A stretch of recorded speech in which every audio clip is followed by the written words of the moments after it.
네, 이제 레위기 지난주 제 개괄적인 설명 드렸는데 레위기 좀 오늘 살펴보고 가능하다면 히브리서의 내용까지 오늘 살펴보도록 하겠습니다. 창세기 하나님은 언약의 하나님이시죠.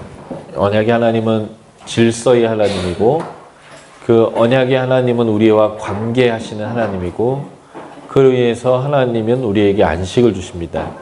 하나님의 창조의 목적은 우리에게 안식을 주기 위한 것이고 그 안식이 이루어지는 그 나라를 하나님의 통치가 이루어지는 하나님의 나라라고 부릅니다. 그래서 신약의 구원이란 이 하나님의 나라가 오는 것이고 그래서 예수님의 첫 번째 설교 마태복음이나 마가복음의 첫 번째 설교는 때가 찼고 하나님 나라가 가까이 왔으니 회개하고 복음을 믿어라 라는 것이었습니다. 누가는 그 동일 메시지를 이사야서 61장 1절부터 3절까지의 말씀을 인용하면서 희년의 공포죠. 창조 질서로부터 벗어난 것들이 있어요. 그게 병들고 귀신 들리고 그리고 안식을 잃어버려서 가난해지고 배고파지고 울고 슬퍼하는 것입니다. 그런 자들에게 하나님의 나라가 다시 돌아왔다라는 메시지로서의 희년 공포를 하셨습니다. 그러므로 구원이란 하나님의 나라가 다시 우리에게 돌아오는 것입니다. 우리가 떠났던 하나님의 나라를 하나님의 때에 하나님의 방법과 하나님의 능력으로 하나님에 의해서 다시 우리에게 돌아오는 거예요. 떠난 게 하나님이 아닌데 우리가 떠났는데 하나님 나라가 다시 돌아오는 거죠. 그것을 표현할 때 언약의 하나님이라고 표현하고 있습니다. 그 언약의 하나님이 우리들을 향해서 다시 한번 하나님의 구원의 역사를 이루실 때에 아브라함과의 언약의 성취로서 하나님의 때에 찾아오셔서 하나님이 이스라엘 백성을 구원하셨습니다. 그래서 구원하신 하나님이죠. 출애굽 사건이고 그 다음에 그 구원하신 하나님은 나는 너희 하나님이다라는 것을 그들과의 언약을 통해서 확인시켜 주셨습니다. 이것이 신의 산 언약이고 언약하시는 하나님입니다. 언약의 핵심은 하나님과 우리와 계약 문서에 사인하는 거가 아니라 하나님이 함께하여 주시는 것입니다. 함께하심의 안에 안식이 포함되는 거죠. 하나님 없는 안식은 진정한 안식이 될 수 없기 때문에 그래요. 그래서 하나님은 우리와 함께하시기로 결정하셨고 그 함께하시는 하나님의 얘기가 출애굽기 25장부터 마지막 장까지 보여주는 겁니다. 그래서 그 함께하시는 하나님은 함께하시기 위한 장소인 성막과 그 함께하시기 위해서 섬겨야 되는 제사장의 복장, 그래서 하드웨어죠. 성막이라는 텐트와 제사장의 복장을 출애굽기를 통해서 주셨고 하나님의 영광이 그 성막 안에 충만하게 임하는 얘기로 출애굽기가 끝납니다. 이 하드웨어를 이제는 움직일 소프트웨어가 필요한데 그것이 제사법과 제사장들이 그 제사법을 어떻게 운영하느냐라고 하는 내용입니다. 그것이 이제 레위기죠. 그래서 레위기는 그리고 회막이 완성되고 하나님의 영광이 임한 다음에 그리고 그가 부르셨다. 모세를 부르셔서 어떻게 그 성막 안에서 하나님의 속죄를 경험할 수 있겠는가라고 하는 메시지인 5가지의 제사 제도를 주시는 얘기로 레위기가 시작됩니다. 레위기는 내용상 1장부터 16장까지 전반부의 내용은 어떻게 부정한 인간이 거룩한 하나님에게로 나아갈 수 있겠는가라고 하는 문제를 다루고 있습니다. 다시 말해서 부정 상태에서 정결의 상태로 옮겨지는 방법을 보여주고 있습니다. 크게 죄로 인한 부정과 그리고 우리의 부주의로 인한 일상의 삶을 살다 보면 어쩔 수 없이 때가 끼고 더러워지는 것처럼 부정한 것을 만나고 접촉할 수밖에 없는 일상의 삶들이 있는데 그럴 때 어떻게 다시 정결로 돌아올 수 있는가예요. 정결해야 하나님 앞에 나아갈 수 있고 하나님에게 나아가 그분과 교제할 때에 우리는 거룩한 삶을 살 수 있습니다. 지난주 제가 마지막 시간에 거룩이라는 것은 도덕적 완결함을 얘기하는 것이 아니라 다르게 사는 것을 얘기했습니다. 다르게 하나님이 띄워놓는 것이고 다르게 하나님이 취급하는 것이고 우리가 세상 사람과 섞여 있어도 다름을 분명하게 보여주는 관계의 법칙, 돈 쓰는 방법, 그리고 먹든지 마시든지 옷을 입든지 무엇을 하든지 다르구나라는 것들을 보여주는 삶입니다. 그 다름의 삶은 인간의 능력으로는 절대 불가합니다. 그래서 오직 성령이 임해야 우리가 권능을 가지고 권능을 받게 되고 그 성령 안에서 성령의 소욕을 따를 때에 우리가 육체의 소욕을 따르지 않는 이런 삶이 가능한데 이것이 바로 다름의 삶의 방법입니다. 이게 바로 거룩하게 사는 방법인데 그러므로 거룩한 것은 하나님의 능력을 덧입을 때입니다. 그 하나님의 능력을 덧입기 위해서는 우리가 하나님께 나아갈 수 있어야 하고 교제할 수 있어야 되는데 하나님께 나아가기 위해서는 부정을 해결해야 하는 것이죠. 그 부정함을 해결하는 방법이 죄로 인한 부정의 해결 방법이 제사법이고 그리고 일상의 삶에서 부정해졌을 때 해결의 방법이 이제 그 다음에 나오는 음식법으로부터 쭉 뭐 문둥병이 걸렸다든지 생리를 하든지 유출을 했다든지 이렇게 하는 일상의 삶에서 일어나는 일들인데 그것들은 씻고 시간을 보내면 그 부정에서 정결로 이제 옮길 갈 수 있는 거죠. 그게 바로 1장부터 16장까지 부정에서 정결로 어떻게 나아갈 수 있는지 하나님께 나아가는 방법을 다루고 있고 17장부터 27장까지는 그 정결함을 어떻게 계속적으로 유지하여서 하나님과 계속 친하게 지낼 수 있는가예요. 정결의 유지의 방법을 설명해 주고 있습니다. 특별히 어떻게 다르게 말하고 다르게 관계하고 다르게 살 것인가라는 법과 함께 우리는 우리의 그 사이클, 우리의 삶의 사이클에 있어서도 하나님과 우리의 관계를 표명하는 다른 시간의 활용이 필요하다라고 하나님께서 말씀하시면서 짧게는 7일 단위로부터 50년 단위로까지 주기적으로 나의 일상의 삶에서 하나님과 나와의 관계를 인식하고 그 하나님과의 그 친밀함을 계속적으로 추구할 수 있도록 하는 날과 절기 문제까지를 포함해서 어떻게 우리가 계속 정결함을 유지할 것인가를 다룹니다. 무엇보다도 오늘은 그 제사법을 좀 다루면서 하나님이 우리에게 얼마나 죄를 용서하고 싶어 하시는가라는 것을 배워야 합니다. 하나님은 창세기 1장부터 11장까지 인간을 창조하시고 그들과 관계하면서 경험한 게 있어요. 아, 인간들은 참 연약하구나. 그래서 이들에게는 긍휼이 필요하고 하나님의 더 큰 사랑이 필요하고 끊임없는 하나님의 사랑이 필요하구나라는 거예요. 제사법은 아무리 복잡해도 메시지는 아주 심플하고 명확합니다. 하나님은 용서하고 싶다는 거예요. 용서하기로 결정했다는 것입니다. 그리고 이미 하나님은 용서하셨습니다. 그러므로 하나님께 나아온다면 용서된다는 거예요. 이게 제사법이 보여주는 핵심이에요. 나머지는 다 잊어먹어도 상관없어요. 아무리 복잡한 제사법 다 알아봐야 우리가 드릴 제사가 아니고 완결된 제사이기 때문에 그 세부 조항을 다 알 필요는 없습니다. 그러나 그 세부 조항 안에 담겨있는 하나님의 성품과 방법과 하나님의 우리를 향한 그 마음들을 더 잘 알기 위해서 더 세부적인 것을 오늘 오전에 보는 것일 뿐 사실은 정말 중요한 것은 하나님은 우리를 용서하기로 결정하셨고 용서하고 싶어 하시고 이미 마음으로 다 용서하셨다는 거예요. 그래서 우리가 하나님과 관계할 수 있다는 것이죠.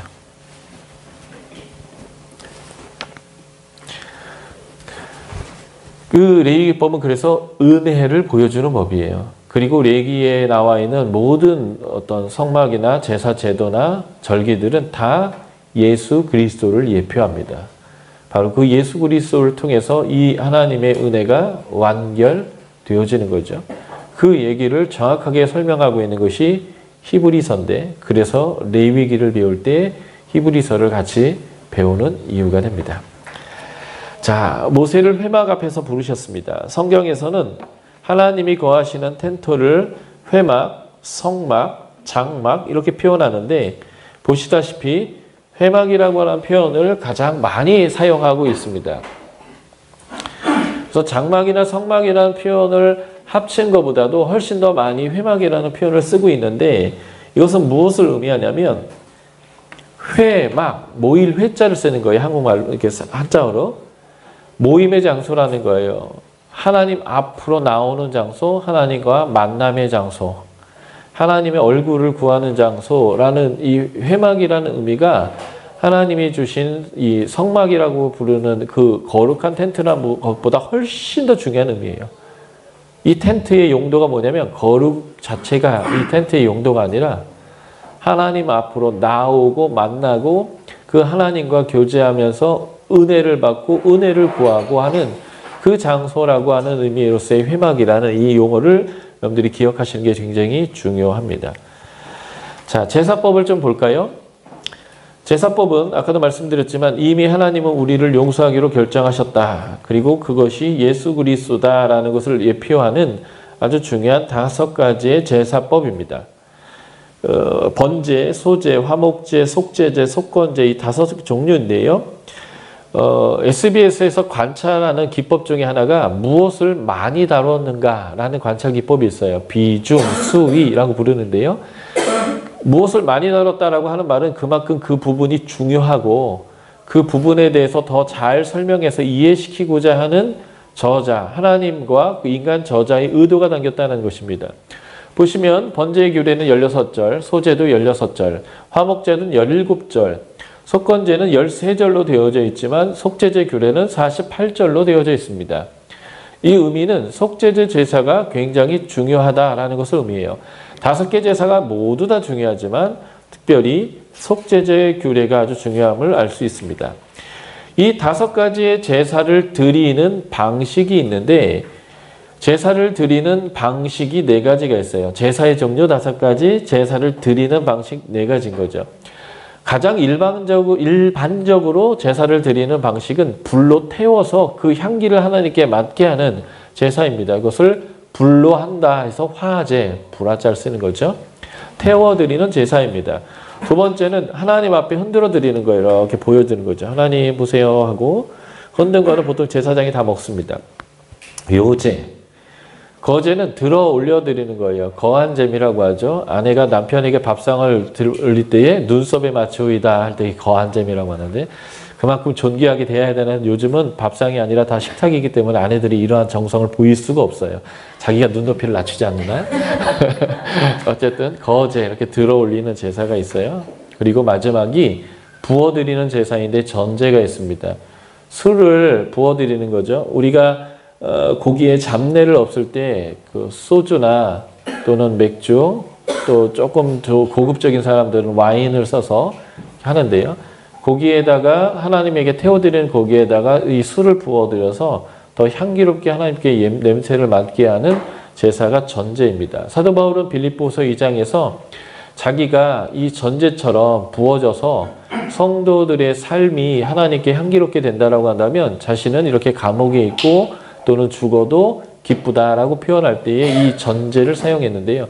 전제는 그냥 그 부어지는 술은 없어지는 거예요. 그 대신 그 제물 자체가 하나님께 향기롭게 되도록 하는 그런 형태의 제사입니다. 이것이 제사를 드리는 방식 4가지인데 이러한 방식들을 사용해서 하나님께 드리는 제사의 종류는 5가지가 있다는 것입니다. 제가 이 제사 중에 첫 번째 번제를 좀 우리가 나누려고 해요. 레위기 1장 3에서 17절입니다.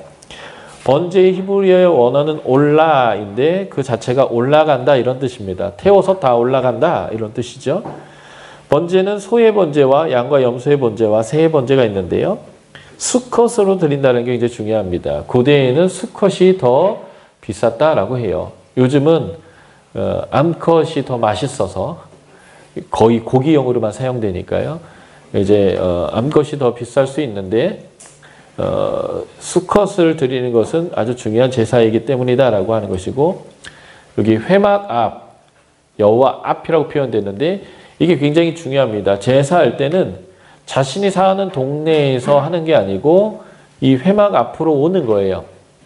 이스라엘 백성은 1년 3차만 의무적으로 유월절, 오순절, 장막절 때만 의무적으로 하나님 앞에 나오게 돼 있어요. 나머지 때는 자기네 동네에서 사는 거예요. 1년 52절 줄성수 개념이 그들에게는 없었습니다. 안식일 개념은 말 그대로 쉬는 것이었어요. 하나님이 나에게 쉬는 날을 허락하셨기 때문에 쉬는 거예요. 고대에는 빨간 날이 없었기 때문에 오늘도 놀고 내일도 노는 지배계급 말고는 모두가 일을 했습니다. 그래서 AD 1세기 예수님 시대 때의 노예들의 평균 나이가 30살쯤 된다고 해요. 그만큼 고생하고 잘못 먹고 그래서 일찍 죽는 거죠. 저기 히말라야나 이런 동네에 가서 보시면 아저씨들을 이제 만나게 되는데 이런 아저씨들 나이가 한 60세 돼 보이는데 몇 살이나 물어보면 30 몇 세, 40세 이래요.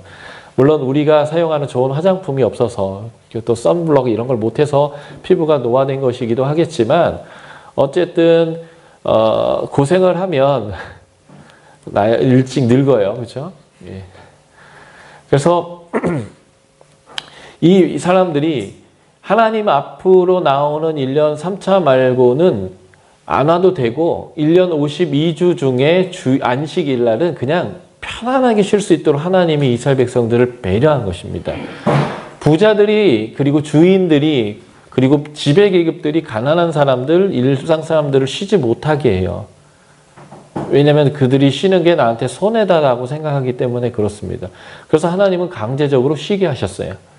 그러니까 1년 52주 주일 성수하는 게 아니라 그들은 안식일날 쉼을 하나님으로부터 공급받았다라는 거예요. 그리고 그들이 하나님 얼굴 앞에 나오는 것은 1년 딱 3번만인데 그 외에 하나님께 나오는 게 바로 이 제사 때예요. 그러니까 뭐 단지파처럼 저 위에 단에 살았던 사람들이 성막이 있는 곳으로 나오려면 며칠이 걸렸습니다. 유다 지파의 저 하단에 살았던 헤브론 쪽에 있는 사람들이 이 예루살렘까지 와서 제사를 드리려면 하루 이상 이틀을 걸어서 올라왔어야 돼요. 그럼에도 불구하고 올라와야만 한다는 거예요. 왜요?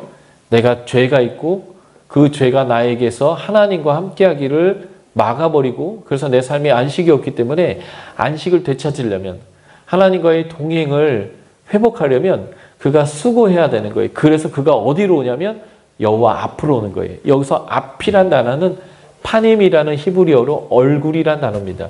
여호와 얼굴 앞에 오는 거예요.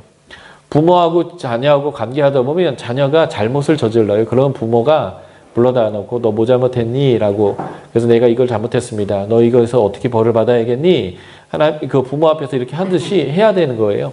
그때 자녀가 엄마 아빠 눈을 안 보고 딴 데 보면서 계속 아니 내가 뭘 잘못했다. 아니야 이러면 안 돼요. 그러면 엄마가 늘 얘기합니다. 내 눈을 봐. 내 눈을 바라봐. 뭘 잘못했니? 왜냐면 사람의 눈은 입은 거짓말해도 눈이 거짓말을 못하기 때문에 눈과 눈을 보면서 너 정말 잘못했는 거 느끼고 있는 거야? 지금 거짓말인지 아닌지 너 내 눈을 좀 봐야겠어. 좀 봐봐. 딴 데 보지 말고 여기 봐. 이렇게 하잖아요. 지금 죄가 있을 때 뭐 하냐면요. 하나님과의 관계의 단절이 나에게 고통이기 때문에 하나님과의 관계를 위해서 며칠이든 몇 날이든 걸어서 그리고 예물을 들고 하나님 얼굴 앞으로 와서 하나님 얼굴을 대면하고 하나님께 말씀드리는 거예요. 제가 죄인입니다. 제가 잘못했습니다. 그런데 내가 이 죄를 계속 안고 가면 당신과 나하고 단절되고 당신의 은혜를 내가 경험할 수 없고 그래서 내가 너무 힘들어서 내가 안식을 경험하기 위해서는 당신의 용서가 필요합니다. 그래서 내가 당신 얼굴 앞으로 왔고 당신 얼굴 앞에서 내가 죄인인 것을 고백합니다. 이게 제사법의 아주 중요한 원칙이에요. 죄는 여호와 앞으로 와서 인정해야 합니다. 그래야 용서가 이루어지는 거예요. 이게 여호와 앞입니다. 기쁘게 받으시도록 이 3절, 4절 2번 반복됩니다. 옛날 개혁성경에 열납이라고 한자어로 이걸 표현해놨어요. 뜨겁게 받아들여 주신다는 거죠. 북한 사람들이 그러잖아요. 뜨겁게 환영합니다. 그러면서 열납이거든요.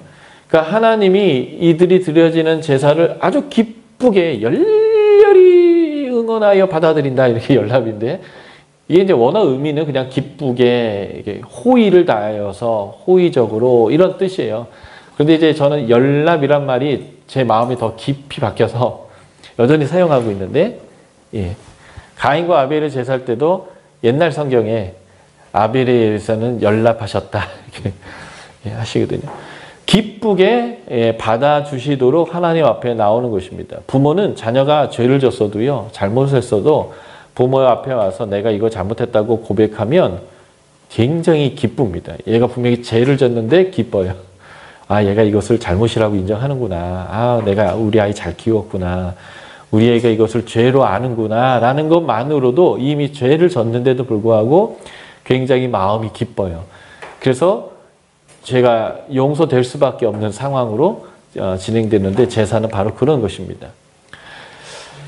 이 제사를 드릴 때 번제를 드릴 때 소로 드리는 것, 양과 염소로 새로 드리는 것이 있어요.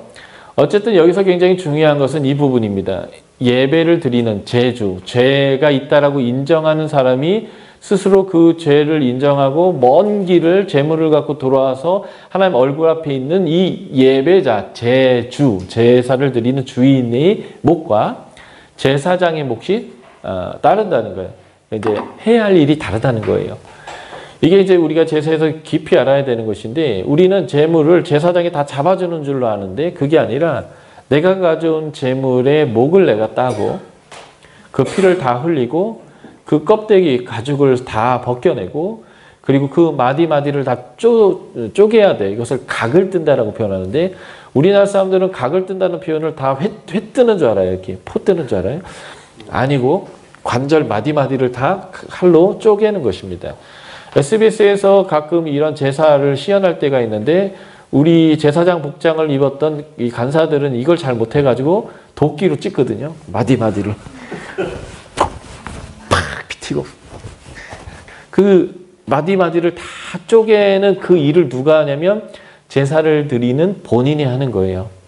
뭘 하는 것이냐면, 내가 죽어야 되는데 무엇인가 대신 죽는데, 그 대신 죽는 것을 내가 죽여서 그 모든 것들을 하나님에게 다 쪼개 바치는 이 과정 자체가 내가 죄인임을 인정하고 다시는 이러한 참혹한 죽음이 일어나는 죄를 내가 짓지 않아야겠다는 것을 다짐할 수밖에 없는 그런 과정들이 바로 이 제물을 바치는 과정입니다. 그래서 그가 회망원 앞으로 제물을 가져오고 그 제물에게 내 모든 죄를 다 떠넘깁니다. 그것이 안수의 과정이고, 그래서 안수할 때는 단순히 손을 얹는 게 아니라 손을 얹고 내 몸을 거기에 기대서 그에게 모든 것을 떠미는 거죠. 그래서 영적인 의미가 있는데, 안수에는 전가라고 하는 의미가 있어요. 때로는 안수는 지도자가 그 다음 리더를 세울 때의 권위를 모두 넘겨주는 의미도 있겠죠. 그래서 사실은 아무한테나 머리 디밀고 안수해달라고 하는 것은 조금 조심할 필요가 있다라고 생각합니다. 가끔 어떤 분이 저한테 안수해달라고 말하면 저는 이렇게 농담을 합니다. 귀신 들어가니까 머리 치우십시오. 그러니까 아무한테나 그렇게 머리 막 디밀고 그러는 건 아닙니다. 하는 거죠.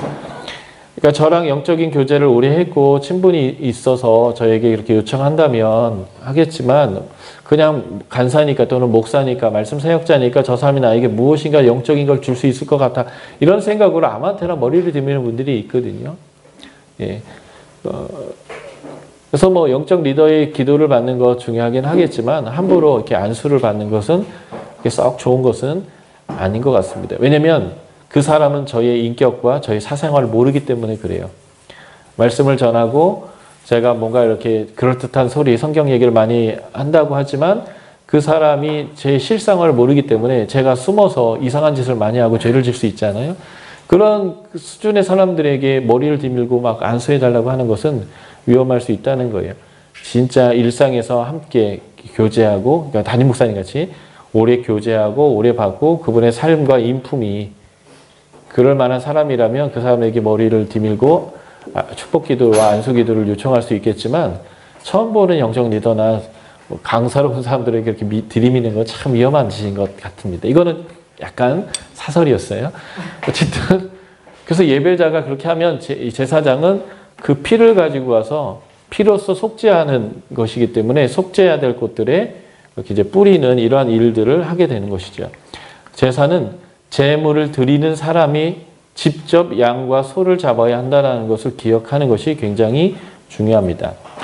자, 번제를 통해서 제사를 설명드렸지만 이제 번제의 의미는 자발적인 제사예요.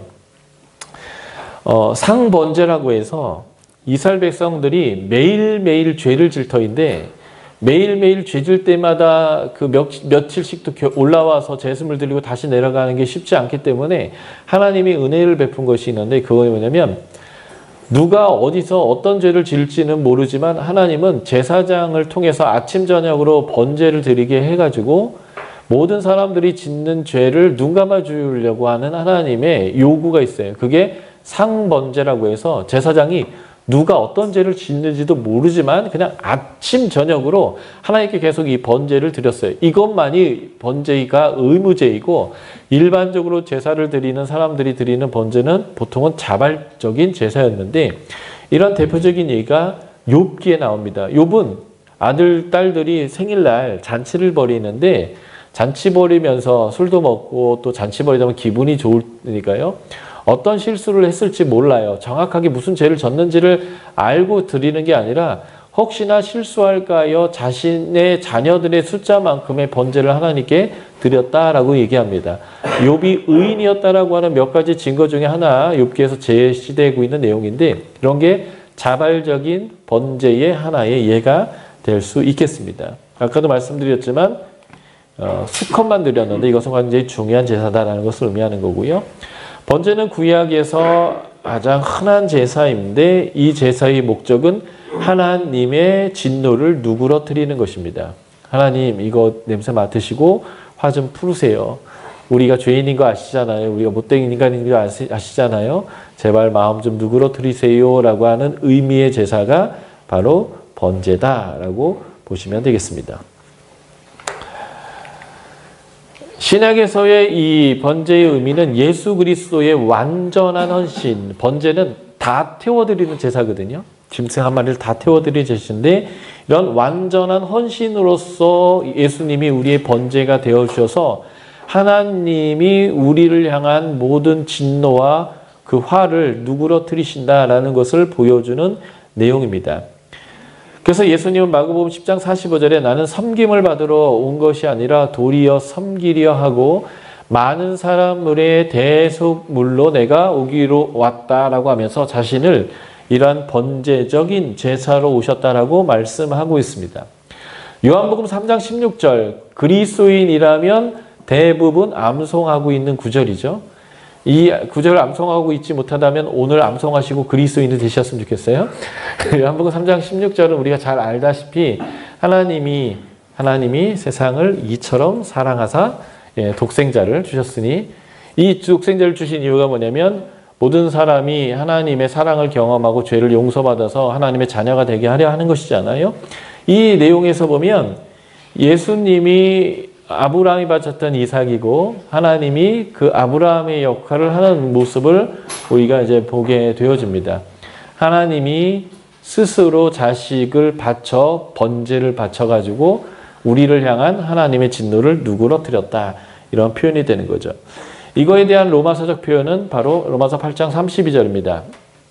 자기 아들을 아끼지 아니하시고 모든 사람을 위하여 내주시니가 어찌 그 아들과 함께 모든 것을 우리에게 은혜의 선물인 은사로 주시지 아니하겠느냐 하면서 이 요한복음 3장 16절적 표현이 똑같이 이렇게 로마서 8장 32절에서 주어졌습니다. 하나님의 절대적인 은혜의 의지로 예수가 번제 제물이 되었고 그래서 우리를 향한 하나님의 화가 누그러졌다라는 것입니다. 자, 우리는 이제 더 이상 이러한 번제의 제물을 드릴 이유가 없어요. 왜냐하면 예수 그리스도가 그 번제의 양으로서 우리에게 드려졌기 때문에 그렇습니다. 그러므로 이제는 우리가 드려야 될 번제는 다른 게 아니라 짐승이 아니라 하나님의 은혜를 찬양하고 하나님을 사랑하고 그의 계명을 지키는 것입니다. 더 이상 짐승의 제물이 필요 없다면 이제는 완결된 번제를 어떻게 우리가 계속 유지할 것인가? 그것은 예배의 삶이라는 거예요. 그래서 로마서 12장 1, 2절은 예수 그리스도의 그 번제적 삶으로 인하여서 우리가 하나님과의 모든 관계가 해결됐다라고 로마서 1장부터 11장까지 설명을 마친 다음에 그러므로 우리가 무엇을 해야 되냐면 우리의 삶 자체를 죽은 제물을 바치는 게 아니라 산 제물로서의 우리의 산 삶을 하나님께 바치는 삶을 드려야 된다. 이것을 영적 예배라고 표현했습니다. 이 영적 예배라고 하는 표현은 너무 우리에게 오해를 많이 주는 구절인데 이 영적이라고 하는 로기코스라고 하는 헬라어의 의미는 말씀의 합당한 뭐 이런 뜻이에요. 그러니까 말씀에 따라 사는 예배입니다. 이렇게 번역하는 것이 훨씬 더 정확한 번역인데 영적 예배니라라고 번역함으로 인해서 우리가 뭔가 스피리추얼한 뭔가 신비로운 예배를 꼭 드려야 되는 것처럼 그래서 뭐 방언창에 아발라바발라발라 해야 되고 뭔가 이렇게 신비로워야 되는 것처럼 우리의 삶을 얘기했는데 이것은 말씀에 합당한 예배입니다라고 보는 것이 정확합니다. 그래서 공동번역, 표준세번역 여러 번역본을 보면 이 부분을 영적 예배니라라고 번역하고 있지 않아요. 우리 개혁성경만 여전히 이 표현을 너무 너무 좋아해가지고 버리지 못하고 그대로 사용하고 있습니다. 말씀의 예배예요. 요한복음에 나와 있는 이제는 예배의 장소가 예루살렘이냐 사마리아냐가 아니라 이제는 예배 드리는 방식이 중요한데 영으로 성령을 따라 사는 삶으로 그리고 진리로 말씀으로 예배 드려야 할 때가 이제 왔다. 이게 예수님의 말씀인데 로마서의 이 표현이 그대로 그렇게 얘기하는 거예요. 그래서 우리의 마음이 새롭게 변화를 받아서 하나님이 뭘 기뻐하시고 선하다고 하시고 온전하다고 하는 뜻을 분별해서 그것으로 살아내는 삶이 말씀에 합당한 삶입니다. 이게 바로 우리가 현재 드려야 하는 번제다라고 보시면 되겠습니다. 또 하나는 히브리서에서 얘기해요. 이 히브리서조차도 제가 이제 설명드릴 것인데 예수 그리스도의 이 완벽한 한 번의 완전한 제물 대심. 근데 그분이 대제사장의 역할을 감당하시고 그분이 섬기는 하늘 성소에서 이러한 완전한 제사로 완전하게 우리를 구원하셨는데 그러므로 이제 우리가 하나님께 드려야 될 예배는 무엇인가 이렇게 표현하는 거예요. 그것은 예수로 말미암아 항상 창미의 제사를 하나님께 드리고 선을 행함과 서로 나눠주기를 잊지 말아야 된다. 이것이 우리가 드려야 될 번제, 하나님이 기뻐하시는 제사다라고 히브리서에서도 명확하게 언급하고 있습니다. 이게 신약적 번제의 의미죠. 또 한 가지는 사도 바울은 빌립보서 4장 18절에서 방금 빌립보 교회에서 보낸 헌금을 받아가지고 입이 귀까지 찢어져갖고 기뻐서 이 편지를 보내면서 계속했으면 좋겠다라고 얘기합니다. 계속했으면 좋겠다는 이유가 내가 이것을 받아서 하는 말이 아니고 이렇게 하는 것이 하나님이 받으실 만한 합당한 예물이기 때문이기도 하고 또 한 가지는 너희들이 이렇게 하는 것이 너희에게 유익이기 때문이다라는 거예요. 오히려 하나님께 이렇게 우리의 재물을 가지고 번제를 드리는 삶을 드리면 이것이 우리를 부유케 하고 그래서 우리가 더 유익이 된다라고 하는 거죠. 그래서 나한테 와서 나도 좋지만 너에게도 유익이 되기 때문에 이것을 계속했으면 좋겠다라고 이제 사도 바울이 얘기하면서 이렇게 표현한 거죠. 향기로운 예물이다. 그래서 우리가 드리는 예물, 헌금은 하나님이 받으실 만한 향기로운 예물이 됩니다. 또 성전된 것 제사장의 삶이 우리가 하나님께 드려지는 번제의 삶입니다. 베드로전서에 보면 너희도 산돌같이 예수님같이 신령한 집으로 세워져라 이렇게 얘기했는데 이 신령한 집이 거룩한 성전이죠. 그러므로 신약은 텐트든 건물든 성전이 아니고요. 물론 예배당 마찬가지죠. 우리가 하나님의 성전이고 그래서 우리가 하나님이 기쁘게 받으실 만한 신령한 제사, 우리의 삶 자체가 제사다. 이것을 거룩한 제사장의 삶이라고 표현했습니다. 성전의 삶, 제사장의 삶, 그 자체가 번제다라고 신학적으로 표현하고 있는 것입니다. 이게 이제 번제예요. 번제는 우리가 이제 더 이상 드릴 필요가 없기 때문에 그 세부적인 사항을 알 필요는 없지만 그 의미가 무엇인지를 알면 신약에서의 우리가 드려져야 되는 번제, 완전한 헌신이 무엇인지를 우리가 배우게 되는 거예요. 삶 전체가 하늘께 드려져야 한다. 그렇죠? 두 번째 제사의 내용이 있는데 두 번째 제사의 방법은 소제입니다. 민하라는 것인데요. 선물 주다, 빌려주다 라는 만화의에서 나온 단어인데 선물, 곡물 뭐 이런 뜻이에요. 그러니까 우리가 하나님께 바치는 곡물 같은 거예요. 일종의 백성이 왕에게 바치는 조공 이런 뜻이 됩니다. 피 없는 제사인 이 소제가 드려지는 방식은 5가지입니다. 가루 자체로 또는 화덕에 철판에 철판구이죠.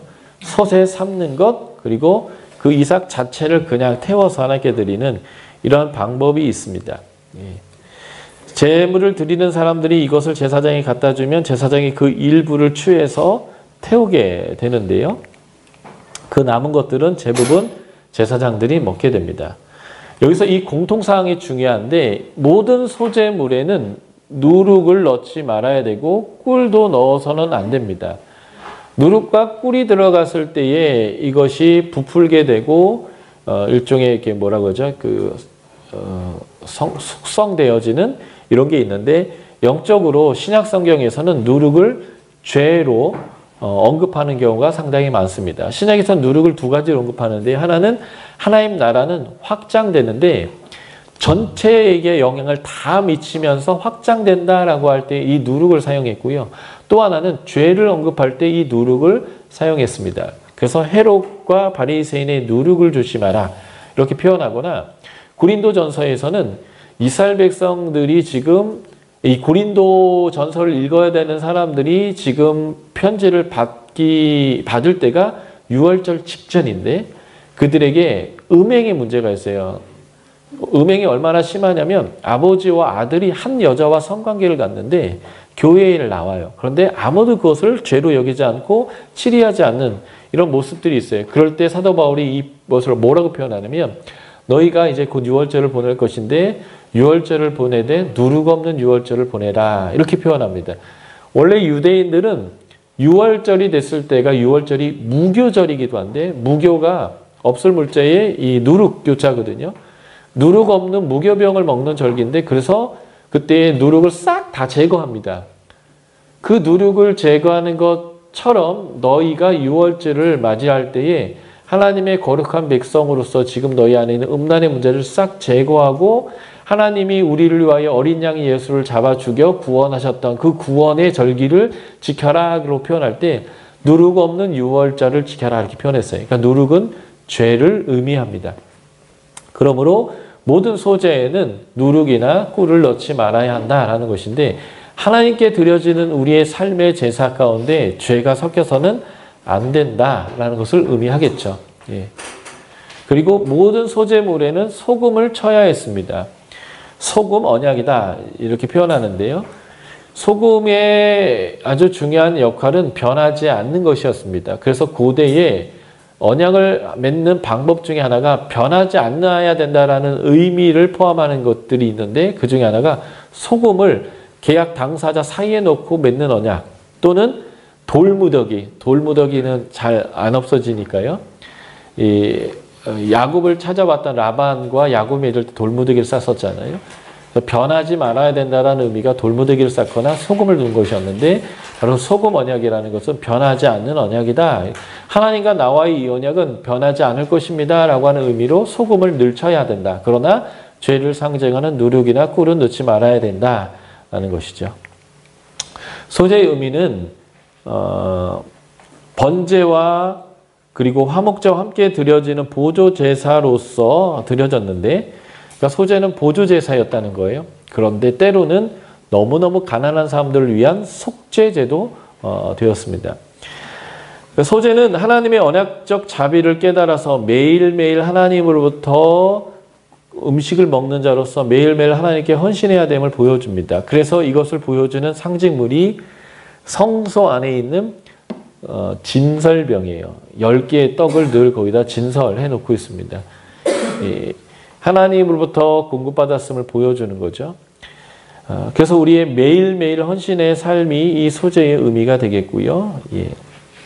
예수 그리스도가 모든 것을 가루로 빻아가지고 그 거운 가루를 드리는 제사인 소재의 역할을 예수님이 하셨다는 거예요.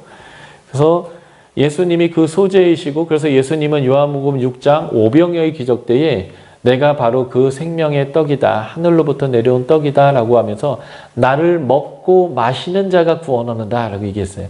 그랬더니 요한복음에서는 야 어떻게 사람이 살을 뜯어먹고 피를 마시냐 어렵다 하고 떠나가는 사람도 있었죠. 그럴 때 예수님이 제자들에게 너희도 가려느냐 했더니 제자인 베드로가 생명의 말씀이 여기 있는데 우리가 어디 가겠습니까? 했는데요. 바로 예수님이 그 요한복음에서 자신을 생명의 떡이라고 표현하셨어요. 예수님이 바로 이 소재적인 사역을 하셨다라는 것을 보여주는 거죠. 세 번째 제사가 화목제입니다. 샬렘의 이 샬렘 그 화목의 단어죠. 샬롬에서 나왔어요. 하나님과의 그 평화로운 관계, 이 샬롬, 그 샬롬이 이루어지는 제사가 이 화목제입니다. 화목제는 다른 제사와 마찬가지인데 여호와 앞으로 나와야 합니다. 얼굴 앞에 대면하는 거예요. 그리고 예배자가 자신의 죄를 인정하고 안수하고 그것을 잡고 제사장은 그 피를 이제 뿌리게 되는데 중요한 것은 이 목적이죠. 3장 5절과 16절에 이 화목제는 뭐뭐니라 했는데요. 여호와께 향기로운 냄새다라는 거예요. 그래서 냄새가 레하흐인데요. 레하흐와 자음이 같은 히브리어가 루하흐예요. 루하흐가 성령, 하나님의 신이잖아요. 그 하나님의 신이 맡는 냄새로서 하나님께 이게 향기롭다 이렇게 되어지는 것이죠. 예. 그런데 이것이 바로 여호와께 드리는 식물 빵이다라는 것입니다. 화목제의 구약적 의미 첫 번째는요. 샬롬은 신약에서는 에이레네 이런 뜻인데 그냥 평화로운 상태를 얘기하는 게 아니고요.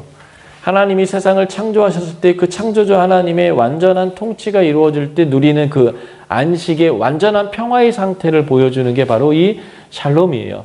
예.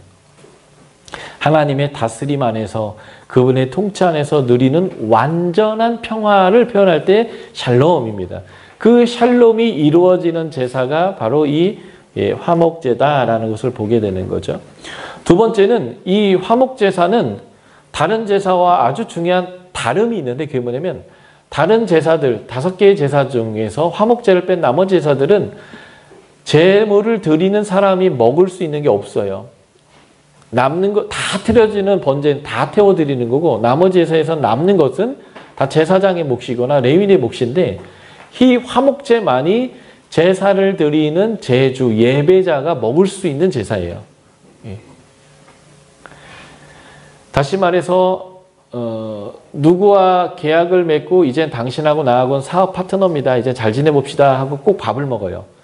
결혼을 하면 당신하고 나하고는 평생 같이 살 사람이에요 라고 하면서 밥을 먹어요. 그러니까 뭔가 중요한 걸 하고 나면 밥을 먹는데 밥을 먹는 관계는 친한 관계인 거거든요. 또는 친하지 않은 관계고요.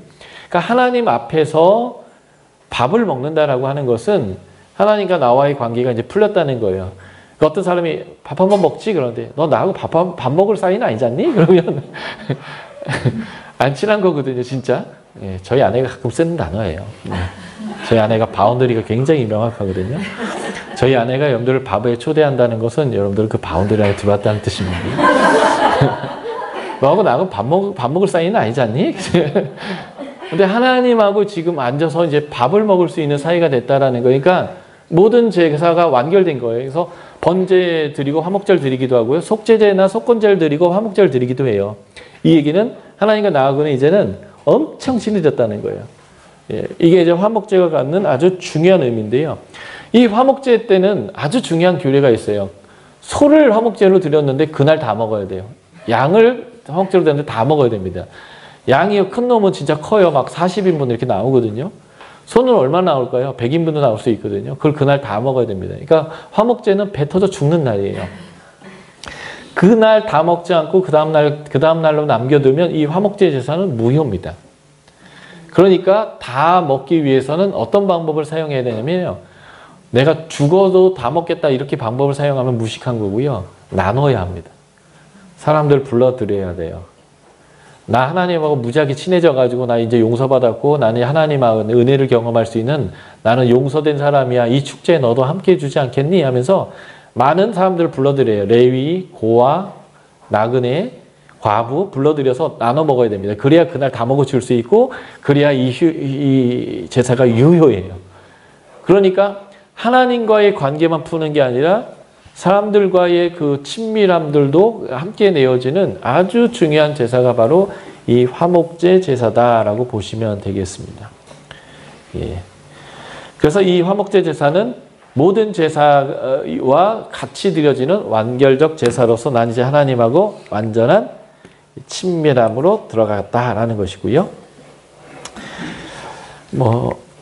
신약에서 예수 그리스도가 바로 이 화목제 제사가 되었습니다. 그래서 대표적인 구절이 에베소서 2장 14절이에요. 예수는 화평이신지라 중간에 막힌 담을 허셨다.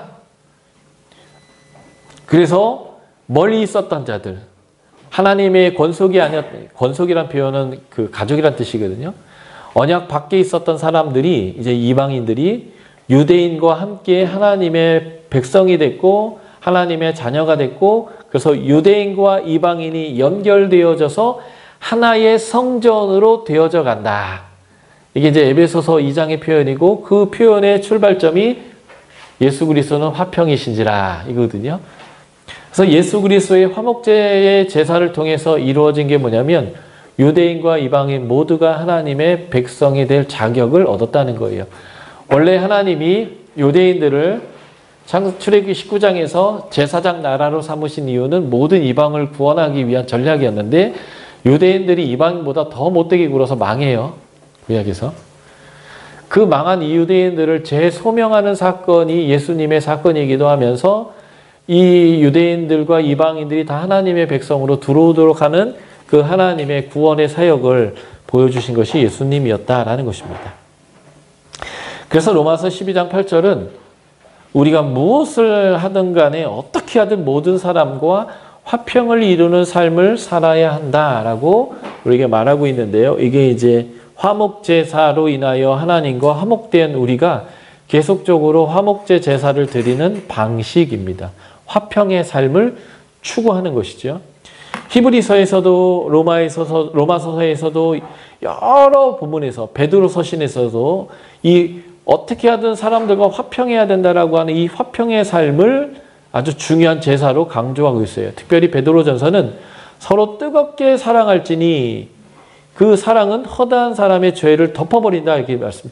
제가 덮어버린다 카파르라는 단어 말씀드렸죠. 역청치라는 거, 죄가 스며들지 못하게 하는 거, 하나님의 구원의 양태의 모습들이 이 덮어주는 건데요. 우리가 사람들을 뜨겁게 사랑해 주는 것 자체가 바로 속죄가 된다는 거예요. 그러니까 우리가 계속적으로 드려지는 삶의 예배가 번제요, 소제요, 화목제요, 속건제요, 속죄제가 된다라는 표현이 베드로전서 4장 8절에 뜨겁게 서로 사랑할지니 사랑은 허다한 죄를 덮는다라고 하는 이 표현이 보여주는 아주 중요한 메시지입니다. 이제 속죄제로 가야 되는데요. 여러분들이 너무 많은 걸 들어서 뭐 골치가 아프시겠지만 속죄제는 꼭 들어야 돼요. 자, 속죄제는 아까도 말씀드렸지만 가장 길게 언급한 제사입니다. 그만큼 중요한 제사라는 거죠. 속죄제의 중요한 특징은 제사장의 속죄, 이스라엘 전체 회중의 속죄, 족장의 속죄, 평민의 속죄, 그리고 더 뒤에 가면 가난한 사람들이 드리는 속죄까지 아주 디테일하게 설명하고 있다는 거예요. 그만큼 중요한 제사이고 또 하나는 계층별로 속죄가 다르다는 것을 보여주는 거죠. 그것은 죄의 영향력이 다르기 때문에 그래요. 많이 가진 자에게 더 많이 요구하시는 하나님의 법칙입니다. 그래서 여러분들이 5달란트, 2달란트, 1달란트 받았을 때 야, 나는 5달란트 받아야겠다라고 생각하는 건 무식한 짓이에요. 스승이 되려고 하지 말고 높은 자리에 앉지 말아야 돼요. 하나님은 더 많이 준 자에게 더 많이 요구하시기 때문에 그렇습니다. 그래서 목사, 간사 이런 인간들이 가장 저주받은 인종 중에 하나입니다. 많이 받은 자들이에요. 그런 사람들은 많이 내놓아야 됩니다. 그래서 천국 가서 하나님의 꿀밤을 제일 많이 맞아야 될 종족들이 목사, 선교사, 간사 이런 인간들이거든요. 영광스러운 직책이면서 동시에 책임이 큽니다. 그래서 그들이 지은 죄는 굉장히 무거워요. 그래서 그들이 지은 죄들에 대해서는 엄중하고 그래서 그들은 제 속죄를 하려면 더 비싼 것을 드려야만 하는 그런 모습을 보여주는 것이 이 속죄제의 규례에서 보여주는 내용입니다. 제사장의 죄는 백성들에게 허물이 돼요. 부지중에 범하여서 허물이 있는 것인데요. 그 중에 죄가 깨달아졌을 때 하나님께 옵니다. 그러니까 사실은 우리가 죄인지도 모르고 짓는 죄가 있어요. 그것은 분명히 죄임에도 불구하고 하나님은 그것까지 우리에게 책임을 물지는 않으세요. 이게 은혜예요. 죄인 건 맞아요. 그런데 모르고 짓는 죄는 하나님이 그 벌을 내리시지는 않는다는 거예요. 그래서 여러분들이 DBS나 SBS를 하는 것은 굉장히 위험한 짓이에요. 천국 가서 몰랐어요 하면 여러분들의 목사님들이 한 대 더 맞아요. 왜 안 가르쳤니? 라고. 그 여러분들은 몰라서 그랬구나 하고 넘어가실 수 있는데 이런 학교를 하고 나면 몰랐다는 소리를 못해요. 너 DBS 했잖아. 며칠째 유병현 간사가 이거 얘기했던 것 같은데 그래서 그럼 핑계를 댈 수가 없어요. 예. 그래서 이게 하나님의 은혜 중에 하나입니다. 깨달으면, 그리고 누가 깨우쳐 주면 죄로 인정하고 하나님 앞에 나와야 합니다. 그런데 이렇게 중요한 사람들 또는 온 민족이 지은 죄는 송아지를 드려야 돼요. 아주 비싼 걸 드려야 합니다. 지금의 가격으로는 몇백만짜리를 드려야 돼요. 이런 거는 몇십만 원짜리인데 중요한 것은 흠 없는 것을 드려야 하고 다 하나님 얼굴 앞으로 나와야 합니다. 그래서 하나님 앞에 얼굴 맞대고 제가 죄가 있습니다 라고 얘기해야 되고요.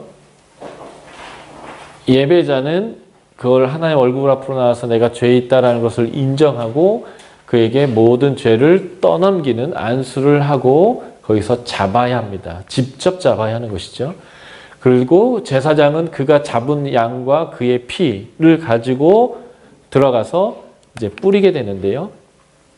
예. 성소의 휘장, 그러니까 하나님이 계시는 그 지성소의 문 역할을 하고 있는 휘장까지 피를 갖고 들어가는 것은 요 제사장과 온 회중의 속죄일 경우 그렇습니다. 그만큼 그 죄가 어디까지 밀고 들어가는가, 지도자의 죄는 하나님의 존전함까지 죄를 갖고 들어가는 아주 엄중한 죄의 영향력을 갖는다라는 것을 보는 게 굉장히 중요합니다. 예. 그리고 제물을 드릴 때에 기름진 거예요. 기름은 다 하나님이 드십니다. 사실은 우리나라 안에 이제 소고기 먹을 때 다른 나라와 다른 게 있거든요. 마블링 따지는 거, A 플러스 등급 이런 거 따지는 거예요. 그래서 외국 마트 가면 우리나라처럼 그렇게 기름기 많은 거 소 많이 안 먹거든요. 좀 뻑뻑하게 먹는데 우리는 기름이 찰찰찰 흘려야 비싼 걸로 먹잖아요.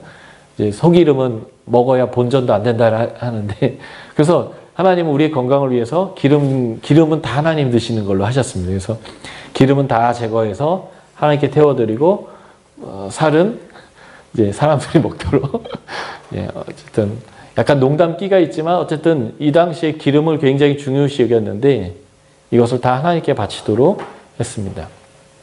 그래서 제사장이 그 제사를 한 다음에 속죄한 즉, 다시 말해서 너의 죄는 이제 용서됐다라고 선포하면 사함이 되었습니다. 이게 굉장히 중요한 내용이죠. 예.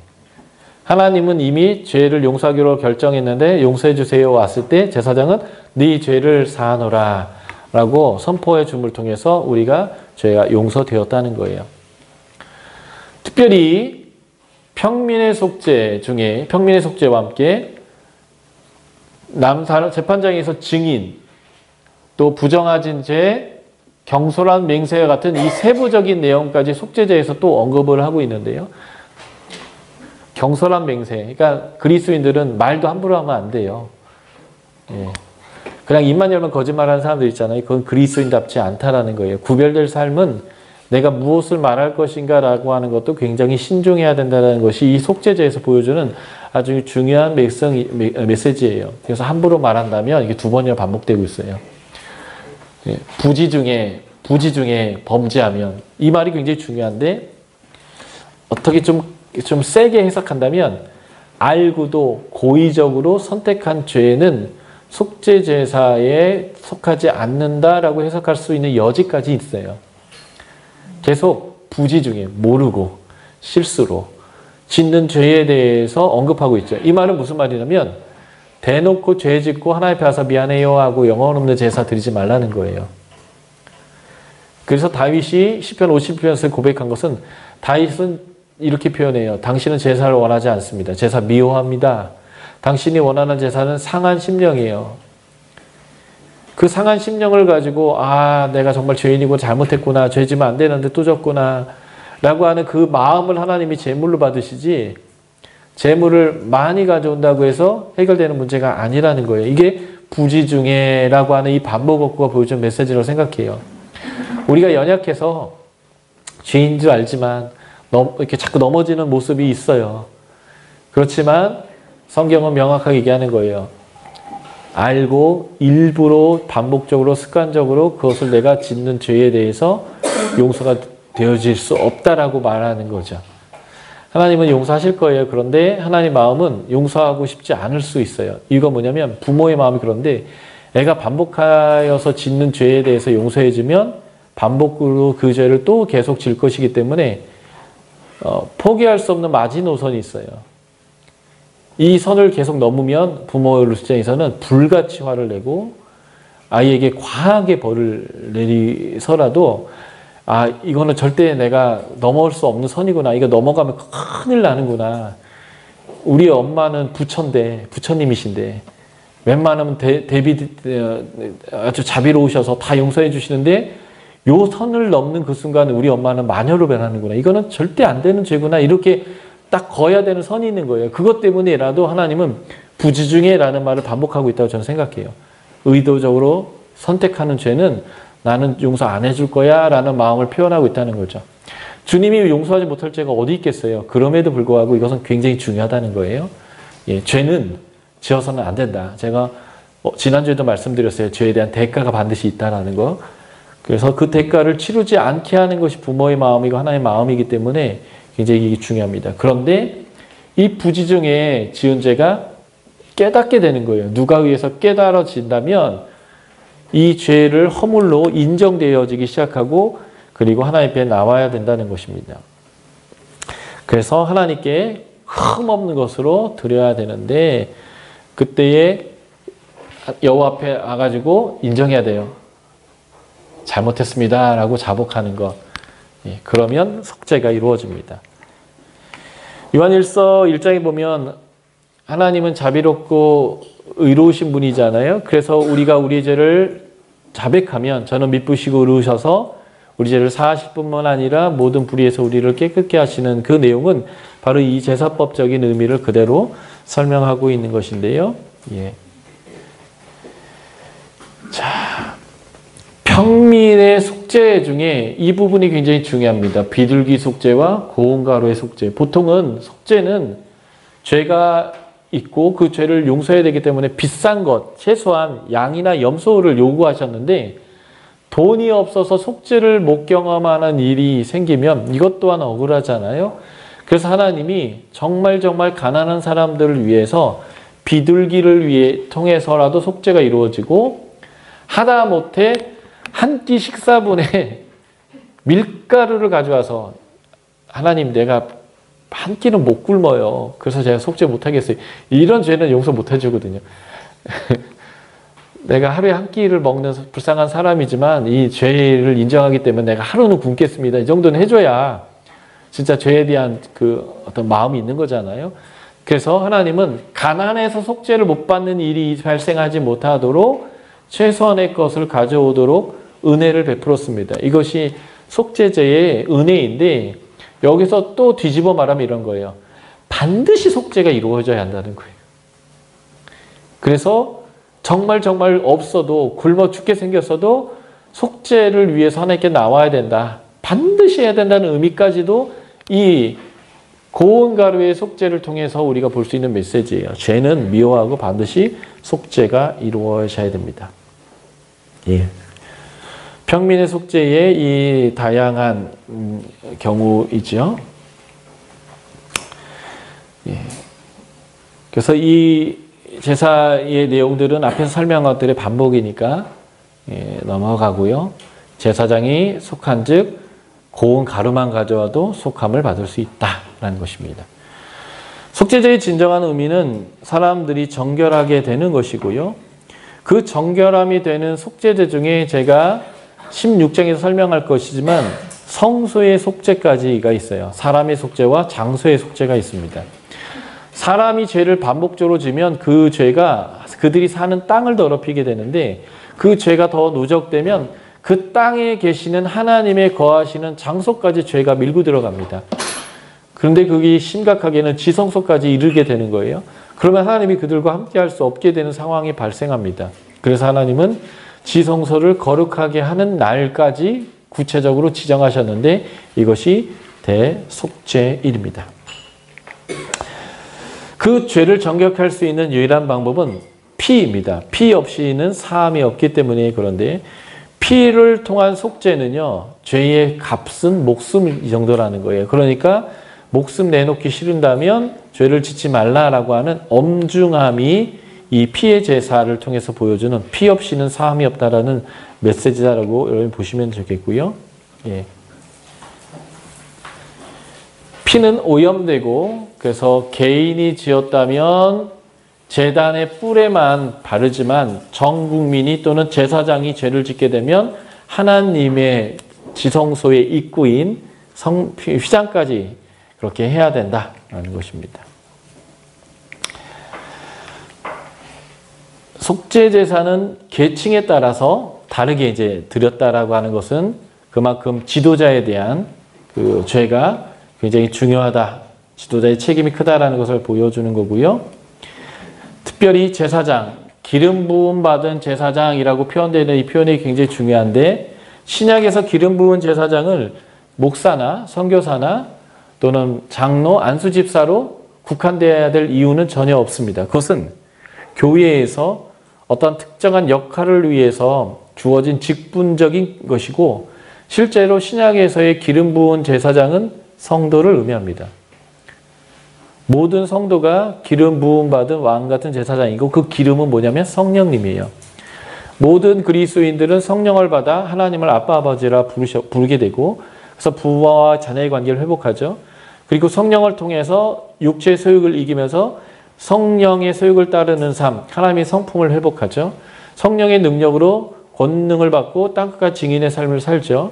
제가 창세기 하면서 설명드렸던 내용인데 바로 그 성령의 부음받은 자들이 바로 제사장입니다. 이게 신약적 의미에서의 기름 부음받은 제사장의 의미고요.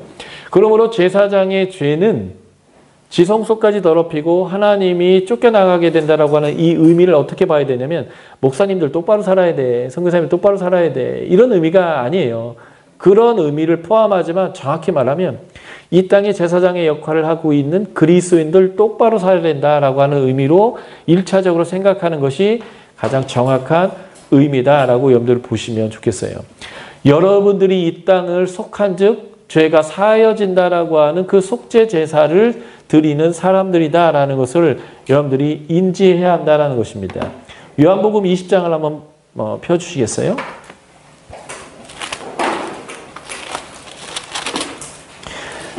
안식 후 첫날 예수님이 부활하셔서 제자들에게 나타나셨습니다. 그날 도마가 없었어요. 그래서 도마가 나중에 좀 봐야겠다라고 했던 그 본문인데 20장 19절 보십시오.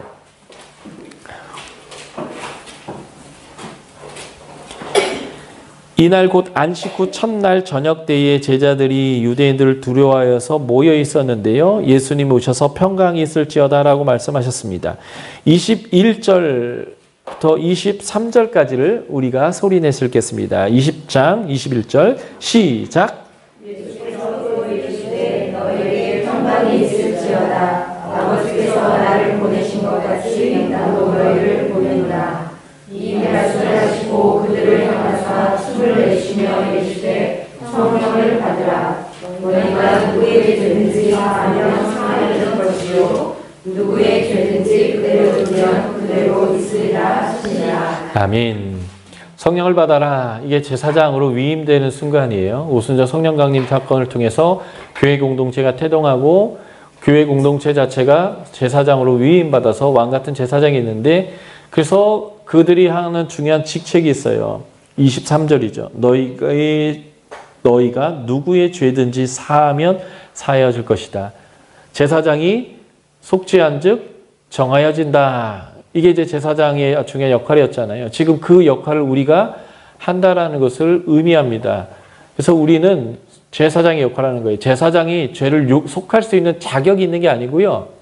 하나님이 정한 절차에 의해서 여호와 앞으로 나와서 내가 죄인 것을 인정하고 제물을 바쳤고 그 모든 절차가 끝났기 때문에 죄가 용서되는 거예요. 그 용서되는 것을 선포하는 것이 제사장의 역할인 거죠. 우리가 모든 사람들이 죄를 정죄케 할 수 있는 그 능력이 있는 게 아니고요. 예수님이 그 절차를 다 밟으셨어요. 그래서 예수를 통해서 그것이 완결됐는데 우리는 그에게 그것을 선포해 주는 제사장의 역할만 하는 거예요. 그러니까 우리가 무슨 특권이 있고 대단한 능력이 있다라고 생각할 필요는 없어요. 그러나 우리는 그들에게 그들이 죄인이었지만 용서됐다라는 것을 알려줘야 되는 거예요. 근데 그에 대한 절차가 필요해요.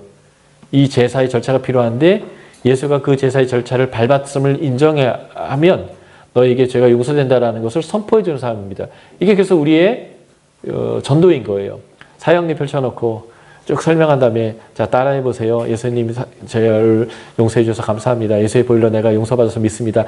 이렇게 따라하면 우리가 당신 구원받았으면 이렇게 해주잖아요. 그 이유가 뭐예요?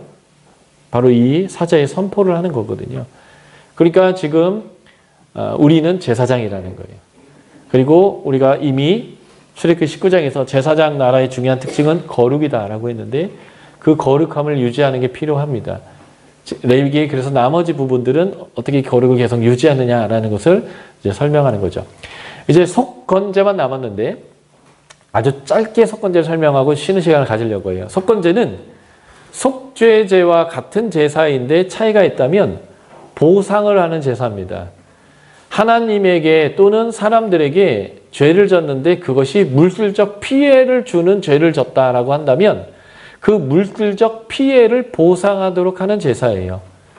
그래서 죄를 하나님 앞에 나와서 인정하고 제사를 속죄제처럼 똑같이 드리되 추가되는 게 뭐냐면 내가 누구에게 1,000원을 손해를 보게 했다면 거기에 20%를 그 사람에게 보상을 해줘야 돼. 그러니까 1,000원 플러스 200원을 보상하는 거예요. 1,200원을 보상하도록 되어져 있습니다. 중요한 이유는 이것이죠. 죄는 그냥 미안해 하면 끝나는 문제가 아니라 거기에 대한 대가가 있다는 거예요. 특별히 남에게 잘못한 것이 있다면 명확한 거기에 대한 대가 지불을 해야 하는 것입니다. 그래서 마태복음에 보면 하나님께 제물 드리려고 나왔다가 누구와 싸운 것이 생각이 나거든 제물 놓고 가서 그 사람과 화해하고 돌아와서 제물을 드려야 하는 거예요. 이것이 속건제적 제사인데 사람에게 무엇인가 잘못했는데 옛날 영화 중에 밀양인가 그 영화에 보면 하나님 날 용서했어 하고 난 죄 없어 난 괜찮아 하니까 그 상대편이 막 미치려고 하잖아요. 그건 하나님이 용서받은 게 아니에요. 그 사람과의 화해가 이루어져야 되는데 화해가 이루어지려면 그 사람이 용서할 때까지 끝까지 잘못했다고 해야 합니다. 우리가 잘못했다고 할 때 부부관계도 그렇고 그 친구와의 관계도 그래요. 미안해 잘못했어 용서해줘 그러는데 계속 화를 내면요 어쩌라고 미안하다고 했잖아 이러거든요. 그건 용서가 안 된 거예요. 누군가를 상하게 했고 누군가에서 피해를 입혔으면 그거에 대한 보상을 다 해야 된다는 거예요. 100% 보상이 아니라 120% 보상하라고요. 보상을 해주고 용서를 받아야 합니다. 그게 속건제 제사예요. 그러니까 죄를 지면 피해가 막심한 거예요. 그러니까 죄를 일단은 짓지 말아야 되고 죄를 진다고 한다면 죄는 관계를 깨는데 그 관계를 풀기 위한 최선의 것을 해야 한다는 것이 이 속건제사의 중요한 메시지입니다. 누가복음에 이 속건제사를 제대로 드렸다가 죄인에서 아브라함의 자손으로 그 신분이 바뀐 사람이 나옵니다. 누가복음 19장에 삭개오란 사람이에요. 복음서 특별히 누가복음은 죄인과 세리를 동격으로 늘 표현합니다. 세리는 나쁜 놈이에요. 우리로 말하면 친일파, 일본 앞제비입니다. 그래서 용서할 수 없는 죄인을 딱 표현할 때 세리 이렇게 표현합니다. 그 세리 중에 대장 세리, 세리장 삭개오입니다. 그런데 삭개오는 사람들을 보기에도 난쟁이에요. 그러니까 어떻게 보면 난쟁이가 죄가 아니고 잘못된 게 아닌데 그 당시의 모습으로 보면 창조 질서에서 뭔가 벗어난 나쁜 놈입니다. 생긴 것도 못생겨서 나쁜 놈이에요. 그냥 그들의 관점에서 말이죠. 생긴 것도 죄인인데 하는 짓도 죄인이에요.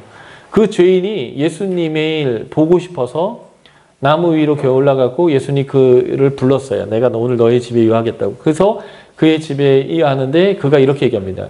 내 재물의 반을 팔아서 가난한 사람에게 주겠습니다.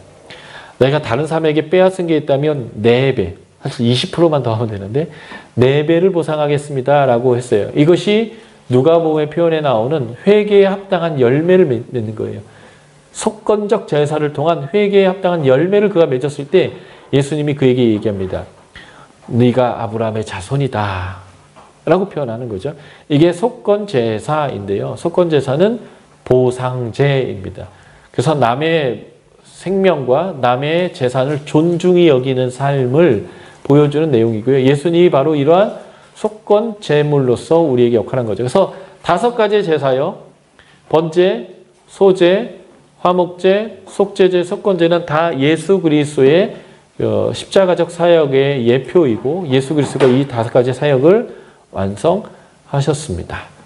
이게 5가지 제사고요. 자세한 거는 제가 드린 PPT를 좀 더 읽어보시면 좋을 것 같고 우리가 직접 드려야 될 제사는 아니지만 여기에 담긴 하나님의 성품과 방법과 우리를 향한 하나님의 그 은혜로운 마음, 그 아버지의 마음을 여러분들 이 제사를 통해서 잘 느끼셨으면 좋겠습니다. 우리가 쉬었다가 계속하도록 하겠습니다. 수고하셨습니다.